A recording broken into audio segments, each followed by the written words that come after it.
September we met, I can tell by your smile. Hi guys.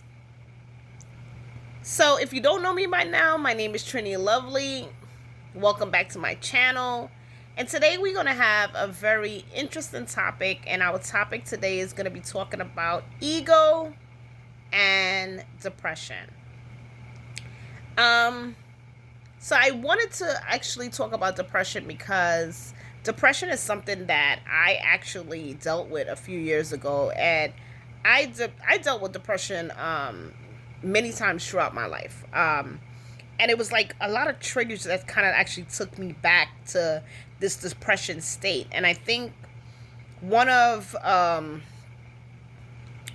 my most earliest time of recalling this depression state was when I was like 11, right? Dealing with things that was just uncontrollable, not having an understanding of why I was going through what I was going through, why I was constantly being hurt, and just feeling frustrated that I actually just couldn't get out of the pain that I felt very early on in life, and not having an understanding of why my life was playing out the way it was.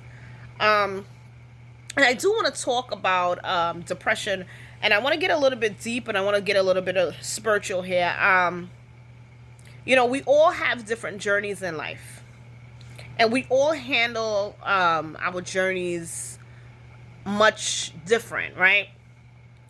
Everyone has an ego, right? So unless you are liberated or you're on your higher self, then you may not have this same experience as most people who are on their nephesh soul, where they're operating on a lower vibration, right?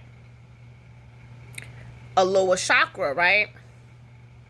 So I wanted to actually kind of explain what is the ego, connect it back to depression, and basically, connect the dot. And hopefully today my video can actually uplift someone who's actually going through a hard time in life, and their views change.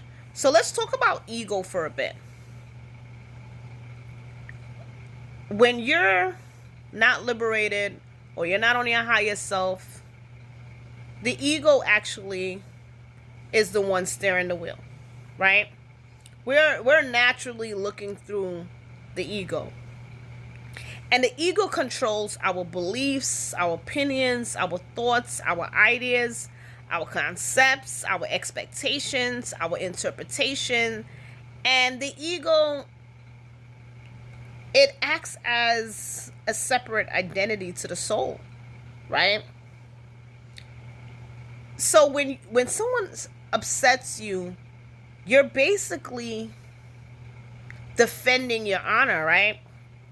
If someone bumps you and didn't say sorry, depending on how angry you are at that moment, right, you're going to be on defending that honor, right?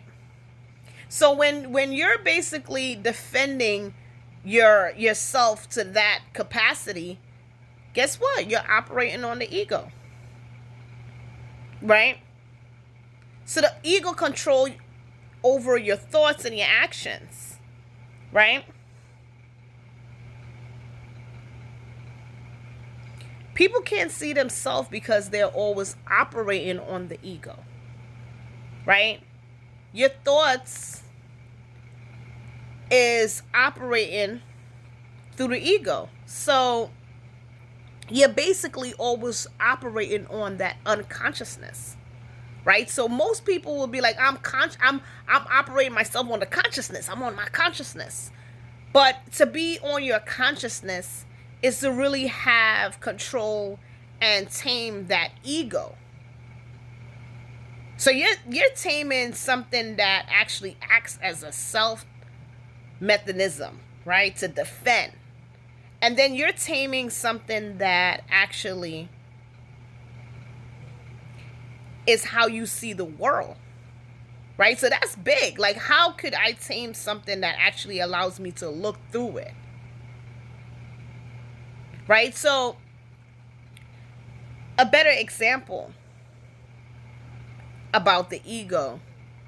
You ever been in a relationship or had a friendship, or you've been hurt before, and you go to someone, and it could be anyone from your parents to your siblings to your friends to your co-workers to your husband to your wife to your girlfriend to your boyfriend, and you say you hurt me, and that person turned that whole topic around, right, and tries to justify the pain that they brought onto you, right, and try to justify what they did wrong by being more upset than you that you brought that topic to them. That's somebody who's driven on their ego, right? Their ego needs to be controlled and tamed in order for them to see what they're doing wrong, right? So you may see someone, and I'm just going to give a perfect example. There's someone in a relationship, and the husband or the wife or the girlfriend or the boyfriend or the friend taking one person for granted. So there's this yin and yang between the relationship. And one person is being taken for granted and being hurt. And that person actually goes and say, hey, listen, you really hurt me. What you did really broke my heart. And that person automatically gets mad because that person is now bringing up topics like, well, you did this and you did that and you did this, because that person can't see what they're doing. They're on their unconsciousness, right? That person is actually more in their ego than anyone else that you probably met, right? So that person needs to tame that ego, because the ego is literally controlling them. And when I say the ego is represented as seeing the world through I. No, I'm hurt. Not you. I'm hurt. No, I'm happy. As long as I'm happy, or as long as I'm okay, as long as I satisfy my needs, I'm good. Right? So we see people get cheated on. We see people get in friendships where one person is being used. And you go to that person and you say, hey, listen, you broke my heart. You hurt me. And that person literally cannot see what you're talking about. That person cannot see anything. They don't believe you. They're bringing up stories that has nothing to do with what you're talking about. And the first thing, when you're in a predicament like that, you say to yourself, this person don't care about my friendship. Or this person doesn't love me. But it's not about that person not caring about your friendship. That person is operating their eyes through that ego, right? So the ego is something so selfish. All the ego really cares about is a selfish desire, right? So let's go back into depression. How does the ego connect with depression? Well, the ego connects with depression because the ego actually the one that's actually processing your thoughts, right? So when we go into depression, it's something that's trauma that's in your life that actually you just couldn't take anymore, right? You just got to that point where that actually did it for you. It broke you from not on a material, but it broke you spiritually, right? You're broken. You're hurt. And it doesn't matter who's making you laugh at that moment. If they tickling under your legs or under your foot, under your arm, it doesn't really matter at this point. It's because you're broken on a spiritual aspect, right? So when we think about depression, right, and we think about the ego allows you to connect back to trauma that took place in your life, right? And if we go a little bit deeper, if you actually experience some trauma from your childhood, it shapes your whole thoughts and your whole views and your whole beliefs. right? Your experience shapes your thoughts, your beliefs, your views. You are who you are by your personal experience. I can never be you and you can never be me because we didn't have that same experience, right? You're going to see the world through the way your ego allows you to see the world, because it identifies himself as I, right? So when someone is hurt, they're tapping into trauma that actually took place in their life. Because when you think about it, when my depression started, I was like about 11. And, I went through a lot in my early childhood. And I just didn't understand why I was going through all this pain and all this hurt. And I just didn't really know how to deal with it. I didn't really feel like keyword, did not feel like anyone else could have relate. And I did not feel like anyone could have understood what I was going through. So as you know, I already mentioned, I is connected back to the ego. So when we already don't know, it's the ego that's given us this thought process of hurt and pain, of connecting us to the trauma. So every now and then, through life, you may connect back to that trauma and not even know that you're connecting back to your trauma. Someone who suffer from abandonment issues as they become an adulthood may had abandonment from their past. When they were a child, one parent could have left, and they could have went through all kind of different experience throughout the life that they didn't really pay attention or even connect the dots to this pain and this hurt that is actually there.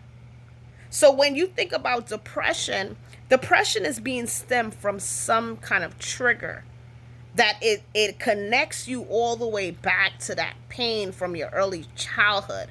And it really has a lot to do of connecting the dots back to the pain from the ego, of connecting you back to that early childhood or that trauma or that young adulthood that you actually experienced this trauma. But if you think about the pain that you feel when you're in a depressive state of feeling like you can't come out of it, right? That actually plays with your thought process and your views and your ideas, which all connects back to the ego, right? So how can we tame our ego? How can we actually really put that control over our ego? Well, the first thing we could think about is seeing ourselves in a new light, letting go that negativity, facing our issues. That doesn't mean facing your issue and you pick up the phone call and you call back the person who hurt you, right? And say, hey, you hurt me 10 years ago. Because what you're going to be dealing with is that person's ego, and you're not going to get that, what you're looking for. That person is not going to break down in tears and apologize for all the pain that they gave you. When I say you face your pain by coming to terms with the pain and acknowledging that pain and saying, yes, I experienced that pain, right? And realizing that you got to let go to hurt. You got to let go to pain, right? You got to face that shadow within yourself that holds on to all that pain and that negativity, right? So often people hold grudges and they say, you know what, I'm cutting that person out of my life, and they literally hold that. They don't even know that they holding that anger. They holding that pain. You got to really have a lot of anger to say, you know what, I'm going to hold this grudge against you. So for years, I'm not going to speak to you, right? If you're going to cut someone off, let go, release the pain, release the hurt, Come to terms with the hurt. Face it, right? Because the first thing about taming the ego, you really got to pay attention to yourself. Because it's an I, right? I got to pay attention to I. Who am I? Right? What do I like and what I don't like about myself? What I like about myself. Right? And if I don't like these things about myself, why I don't like those things about myself? What allowed me to believe these things about my personality, my characteristics, is so horrific. Because we got to understand that we operate in a world of balance, right? For you not to like everything about yourself, for you to be that hurt and that disappointed, you got to really think about who you are and what are you willing to accept and fix, right? If you're gonna basically try to tame that ego so you can control that depression state when it actually comes in, it's gonna take work. The first thing you need to do is identify with what's really breaking you down, what's hurting you, what's allowing you to get to this stage in life. And I know it has many triggers for me. Like, one of my early childhood was just the fact that I couldn't control the outcome of the constant fighting, bickering that was stemmed around my early childhood, and not understanding why I didn't feel like I was being loved, right? So it was kind of like out of my hands, out of control. But the first thing you got to understand is that everyone has a journey in life, right? So it goes a little bit deeper than this. Everyone has a journey, and through the journey, we're going to correct our soul, right? What does that mean, correct our soul? Well, throughout life, you have a destiny, and there's a path in your life, right? That you're following, this path, this destiny line. And there's going to be times where you're not going to be able to control your circumstances, right? Because of, it's going to feel as if it's a restraint, right? Because you're going to have that restraint on certain things in your life that you just can't reach out and touch. And these are the things that actually break us down in this depression state. If someone is in a situation where they lost someone, that's a restraint. You can't control that, right? If you're in a depression stage and you lost a job, right, due to something that may not be your fault, that was kind of like a restraint. You couldn't control that. Someone gets sick and they fall into depression. Well, you just couldn't control that, right? And it's all within the path of your journey in life, right? And there's certain restraints that happen within your life that you just cannot control.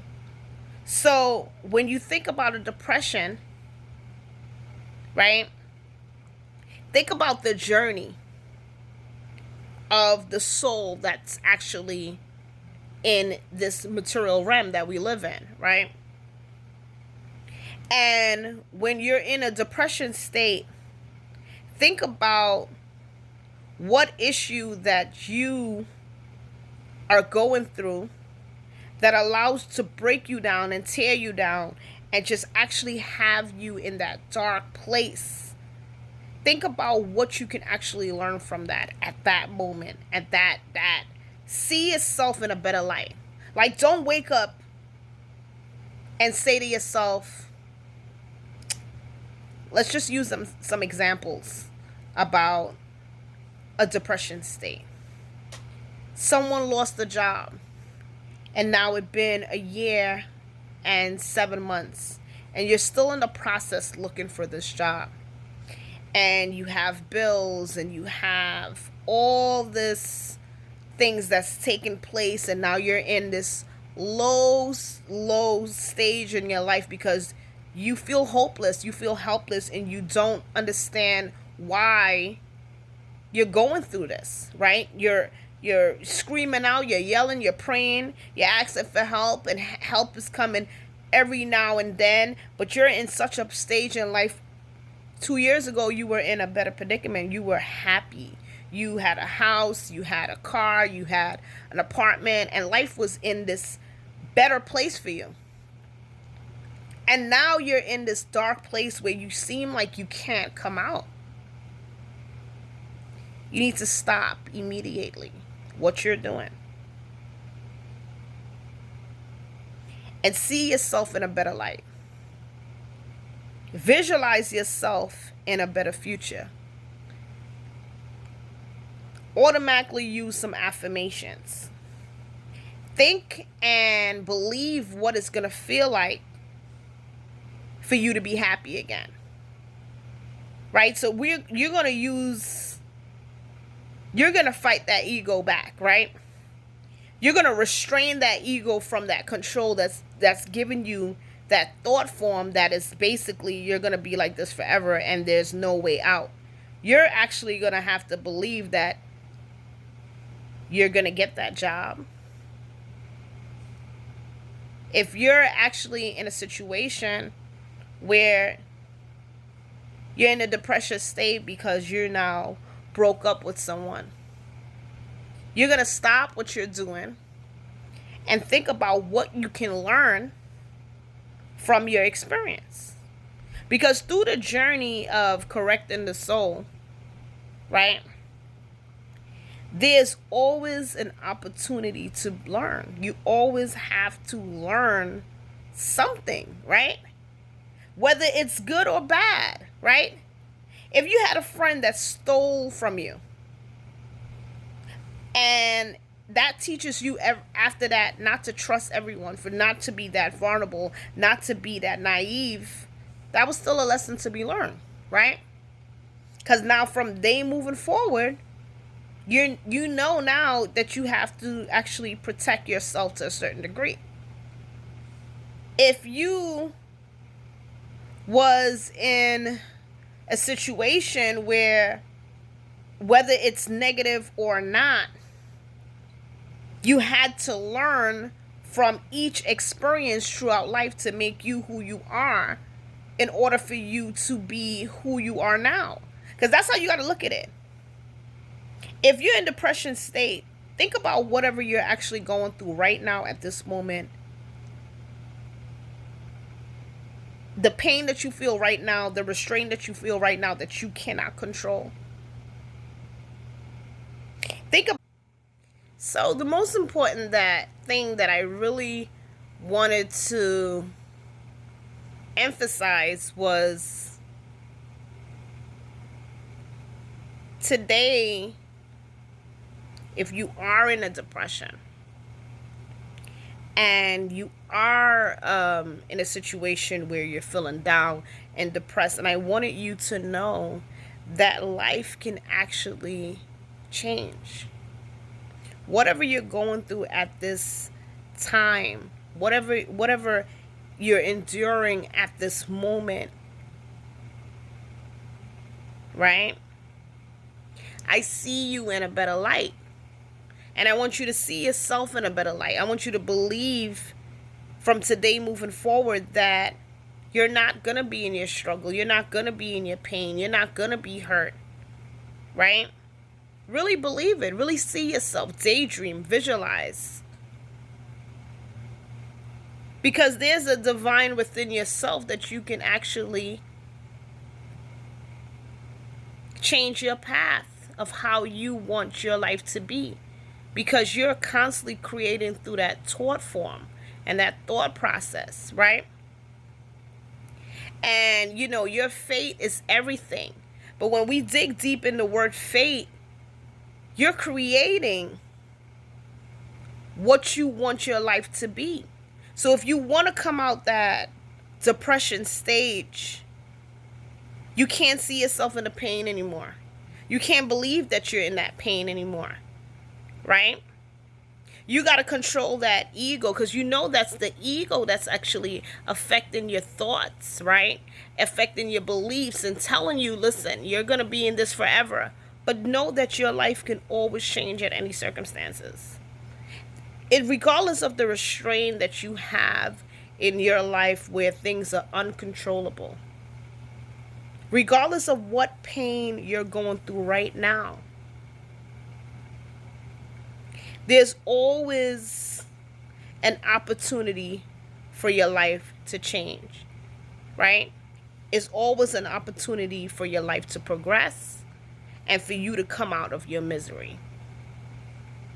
Okay? So I wanted to emphasize that as I wrap this video up. Okay? Because I have overcome my depression to the point where I'm not where I was a few years ago, and even in my childhood, because I was in a very dark place many times throughout my life. And where I'm at right now, you know, I can't say that I'm an expert, but I can tell you I have real experience of how I actually came out of my depression. And if I gotta constantly make videos to walk you throughout your depression, and you feel the need that you want to contact me to actually help you walk you out your depression, my Instagram is Trini Lovely. And you can always DM me, and I can actually walk you right through that depression. So, out of that depression, not into that depression, but out of that depression. And I hope you guys enjoyed this video. And if you like, subscribe and hit that thumbs up.